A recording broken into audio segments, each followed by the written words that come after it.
front lever to whatever. That would be a pretty decent workout.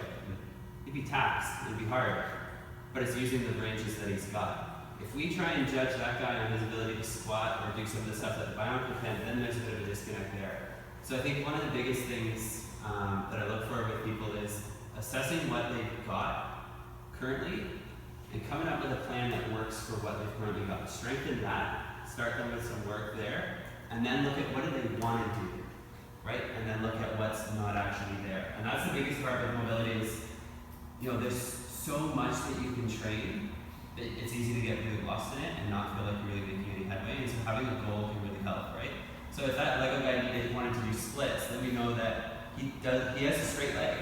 Like he's already got that, which is great, but he's got no abduction, right? So that's what you would want to work on is fixing his abduction, right? So the big part is knowing what you've got, which takes an assessment. Don't guess, assess it. You got to know what's happening with somebody first, and then you need a goal, so then you can tell how far off are they, right? So we are looking at setting up goals. Then we put assess the current state, the current range of motion that's available. Then we've got to look at what's the difference, right? So what's the goal range of motion here? What do we have currently, and then what's the difference, and what's that work that we have to do for there? So when we're looking at what the difference is, say we're looking at the squat, right? You've got to have enough dorsiflexion for a squat, or it's not going to go well unless you have a massive counterbalance on the front, right? If you're looking at what's not working, you've got to know what type of restrictions can actually affect a joint. And really, it comes down to kind of two major ones. It's whether or not you have a closing angle restriction, which is often felt as a pinch. If you have anybody that's felt a pinch in their hip or a jamming, blocking sensation in their shoulder or in their ankle, that's called a closing angle restriction, right? So if this is our dorsiflexion, right into here is a closing angle, because this angle is getting smaller. So something would tear, right? But we don't see that. We see a strong contraction, and then people relax, and then we get more range. So not actually at full mechanical end range.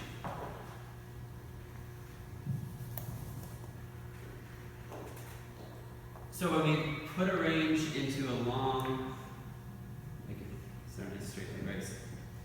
So as we're going up into this, right, people get the tightness in the hamstring when we go into increasing angles.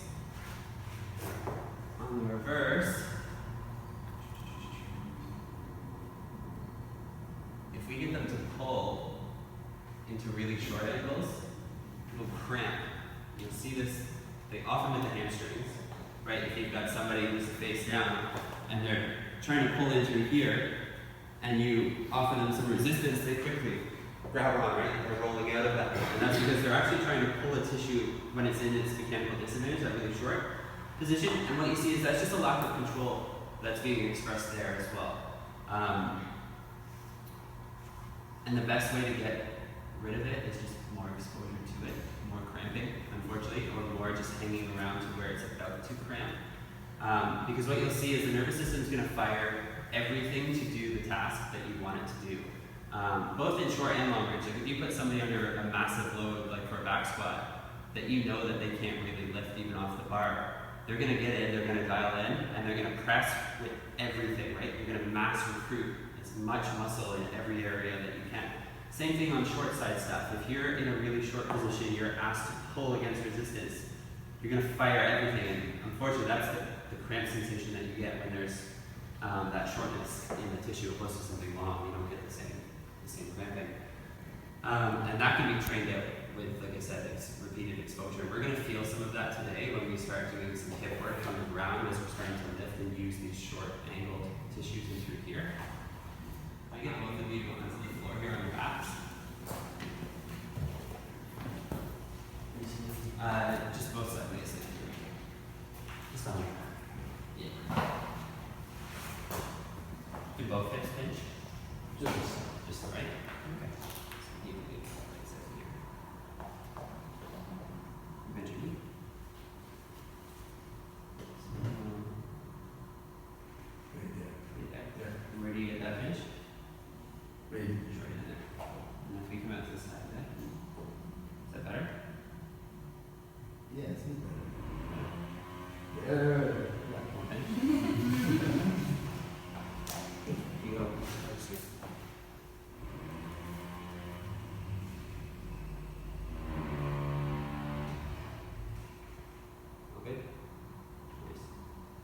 Can I see both of your squats? Just both facing this way still. Yeah.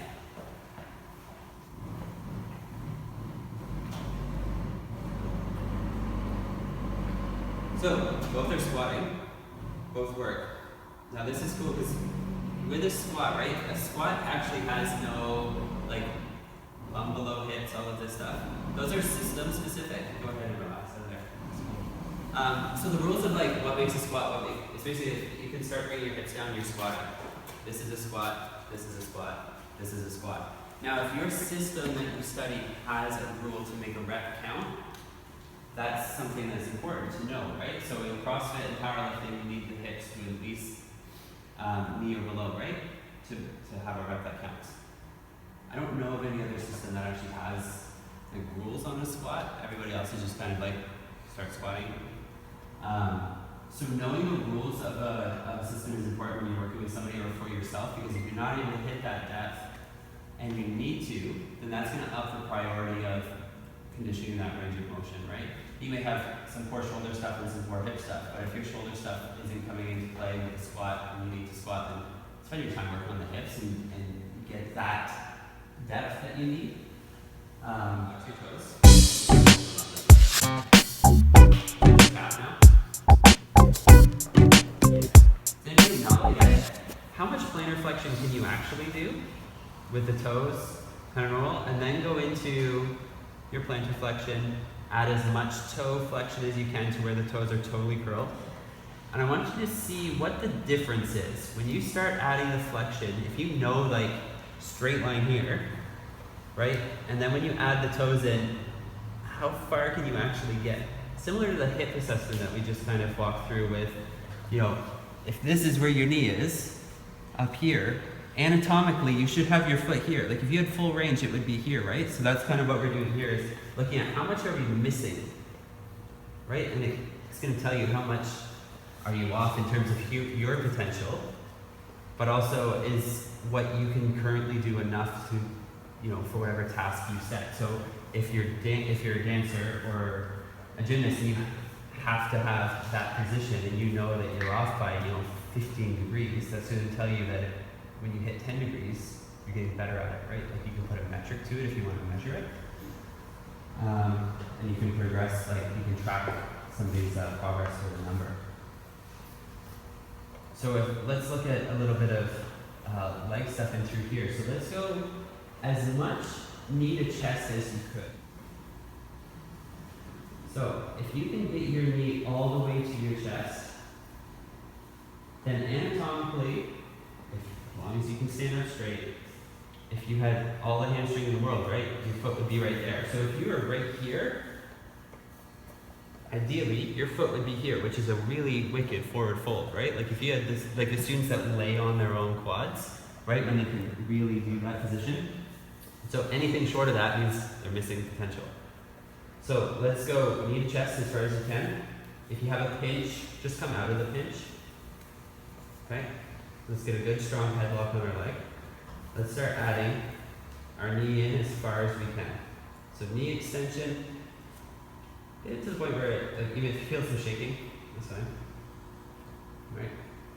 So this is, look at your angle and look how high your foot is.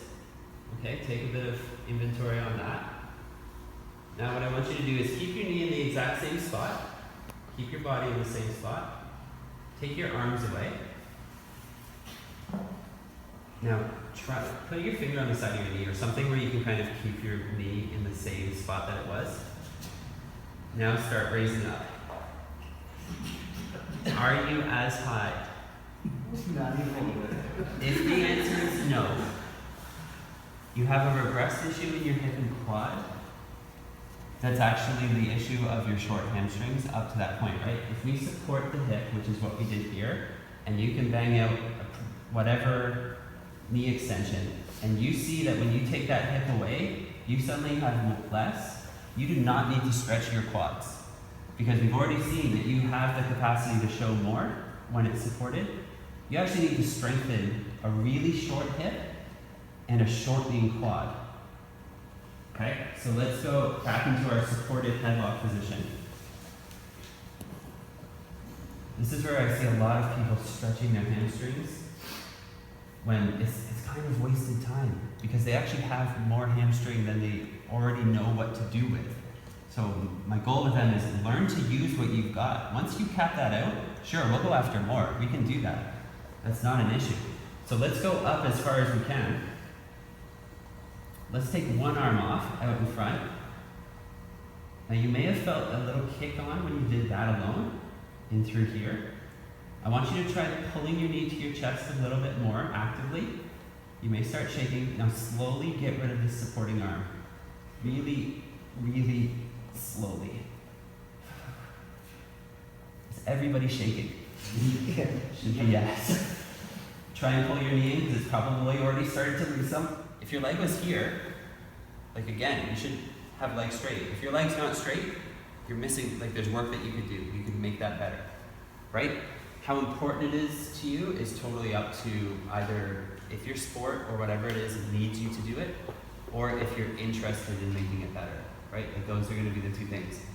And that's going to be constantly kind of the thing that you need to look at is am I doing this just for the sake of doing it or am I doing it for sport? Both are really important. You'll find a lot more if you just do for the sake of doing because a sport is really, or any kind of movement system, is taking every possible articulation combination, narrowing it down to like this much and going like, this is Ashtanga yoga, this is Brazilian Jiu-Jitsu, and this is CrossFit, right? And there's nothing wrong with that at all. It's just these are combinations of articulations that make this different than this, right? You could also not worry about either of them and just go back to that root of training your body for the sake of knowing that you're moving as much as you humanly can. Because if you do a lot of that, you can go into an Ashtanga class and kick ass. You can go into a CrossFit and learn and never have mobility be the reason that you can't perform. You know, then you can focus on capacity training and strength training in that realm, right? Or you can go into a Brazilian Jiu-Jitsu and not get stuck in these awkward positions. You just have more give, you have more power, you can just do better, right? So the more articulation control you spend time on, the better you do at everything else.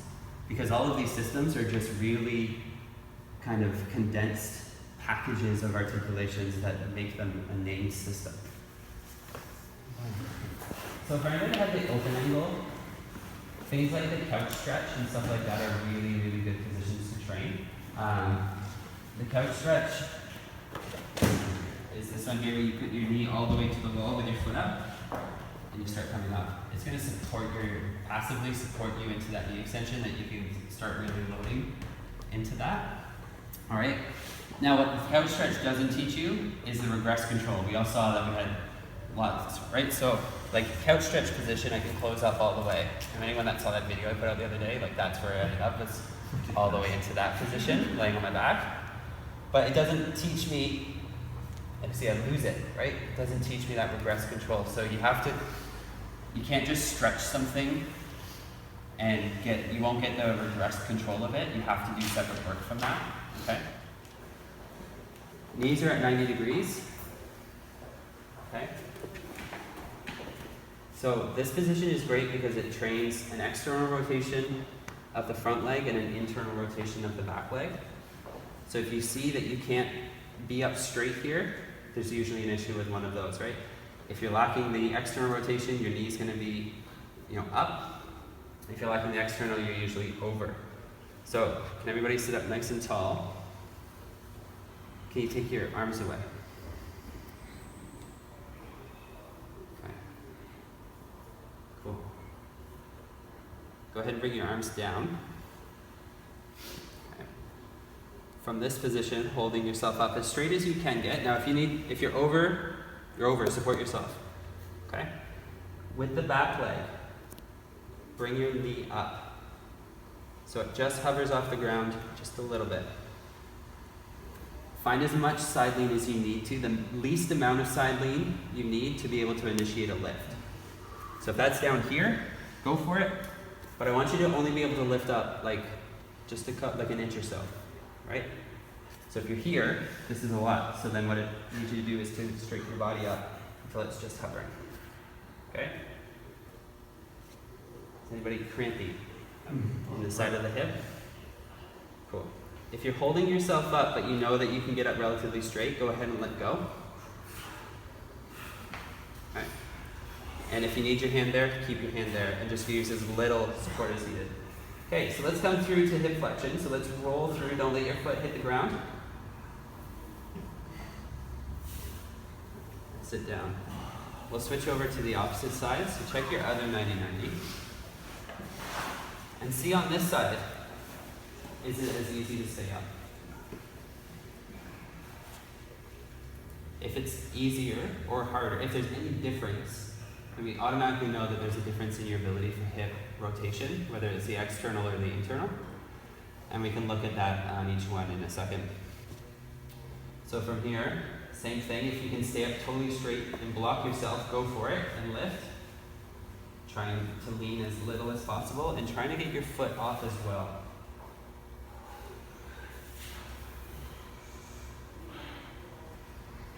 Okay. Keep your knee off the ground and try and sit up even straighter. And then one more time, even straighter. Hold that amount of tension and come around to the front.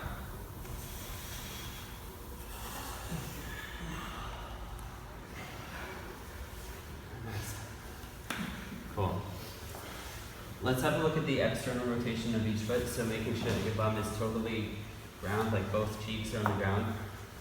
Pull your feet in.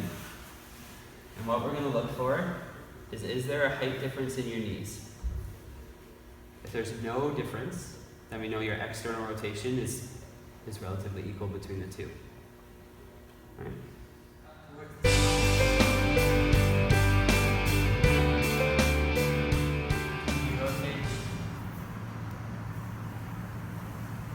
That's it.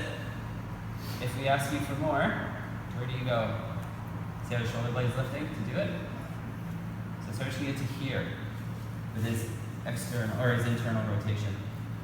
Right? And then the shoulder blade's gonna come up. How's your other side feel? A bit easier. Yeah? Easier? That's the shoulder at top. Okay. Shoulder pops? Yeah. Be interesting to see getting more internal rotation. See how he's already farther on this side. He hasn't used his shoulder blade yet. Still hasn't. That's probably where you're starting to come out, okay? Yeah. So come back down. Can you pull your shoulder blade down again? Yeah. Internally. Yeah, that's it. It's a huge difference between this side and the other side, right? And his other one pops. I wonder if there's a bit of a connection with the pop, right? So usually you'll get a lot of excessive joint shear if you're put into positions that you can't use your cheek and you need it to. Something's got to give, right? Some shoulder will pop or something will make a movement that it probably shouldn't be doing. So can I get you to lay on your back? Keep your arm right here and roll onto your side. Perfect. Externally rotate. Let's bring this hand. Okay, so when you lay on your shoulder in the sleeper, it blocks out the shoulder blade. You no longer can cheat through it. So this is kind of the angle that we saw with him on his good shoulder, right? He could get his wrist down quite far. Can you flip onto that side? So lay on your back first. There you go. Roll up.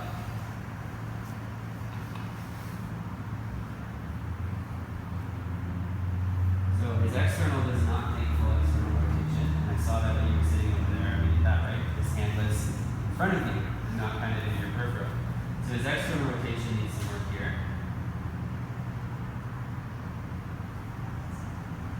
Yeah, what do you feel? Genius.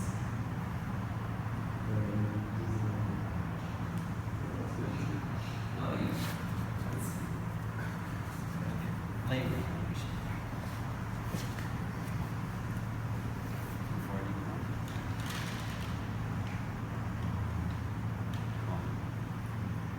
Flexion, you're actually better connect to the side. So there's his internal rotation with the flexion here, which is super interesting. I thought it was actually going to be more restricted. Can you sit back up?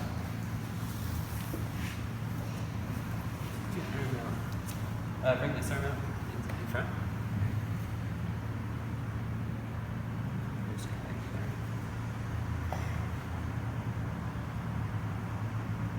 Okay.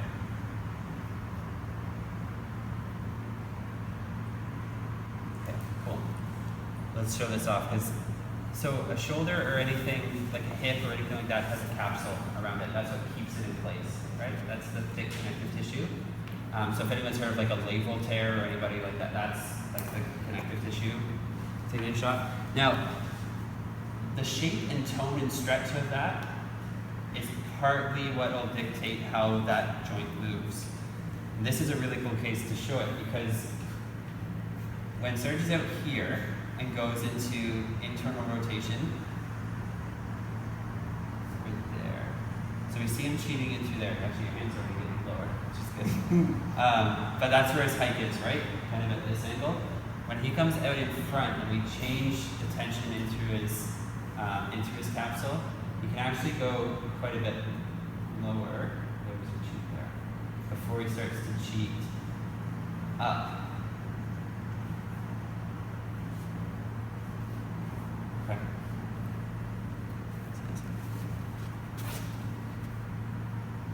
So when he's got a flexion angle through his humerus, or through his shoulder, he actually internally rotates better than when he's got an abducted position. He actually wants to cheat more in this position than he does in this. He actually does significantly better here. So it'd be really cool for him to work on it actually out to the side here, because this stuff's okay. 10 different ways, and they all feel and condition totally different. And then there's FRA coming out in January, which is a good assessment, of course, for everybody's going to be given the same assessment. You need to have either kin stretch or FR or FRC as a prerequisite, and then you can take. And to get kin stretch, you need both as well, right? No, just okay, it's just FRC to be kin stretch. Yeah. Okay. And so you said there's a difference between functional range, like FR and FRC?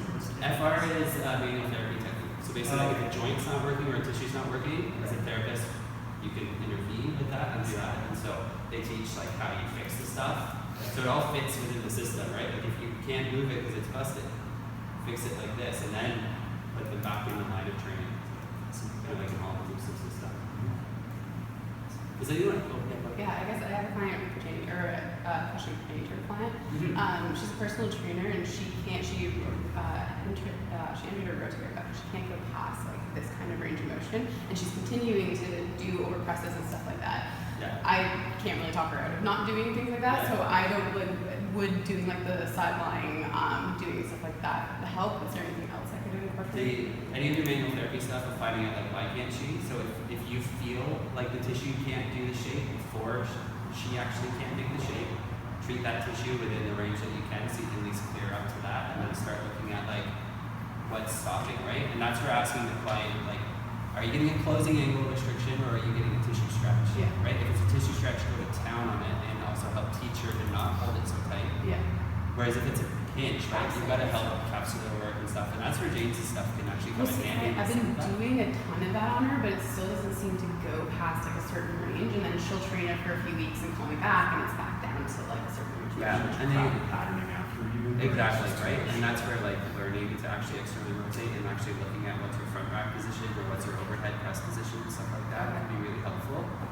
So if you've got like a broomstick or something, you can start checking. If you can show her, like, look, you can't even make a front rack like before it's even loaded. You Yeah. can't make that shape. Like, as a trainer, would you do that too? So would I just like get her into like a front loading position? Yeah, like just grab like anything and then just like like can you front rack, right? And you need a lot of external rotation for a really nice one, right? And that's why there's like this whole variation of shitty shoulders, right? Like, so if she's here, right, and is choking herself and she can't externally rotate, then sleep her for external rotation. Especially if she lies down and she can't even put her hand on the back of the floor. It's like, Doesn't go. come on. And one of the big things that we talk about too is like the back of that, like it's not really the back, but it's just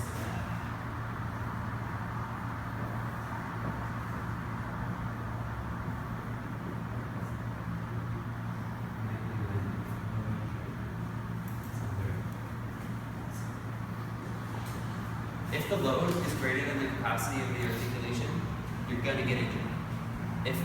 Right? So if she cannot make this shape and it hurts and you put more load on it, thank you, $65 for half an hour treatment. I'll see you in 3 days because it's injured again, right?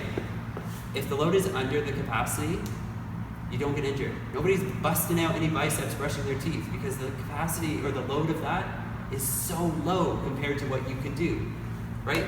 This is huge.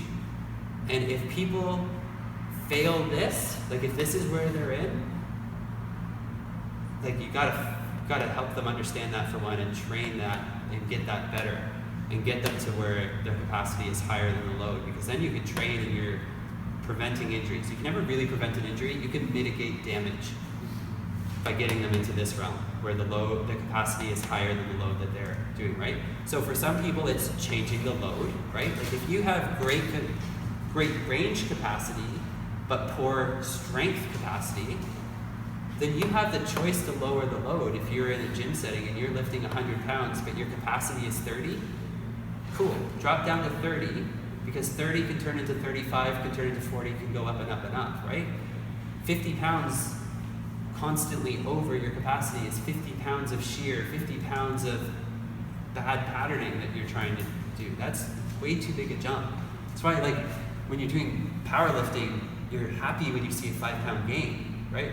Like, that's progress, right? And that's like, if you're on a linear progression, 5 pounds every session adds up quick, and then people start to get low, right? And that's when you need to change the load, as long as the capacity is doing okay, right?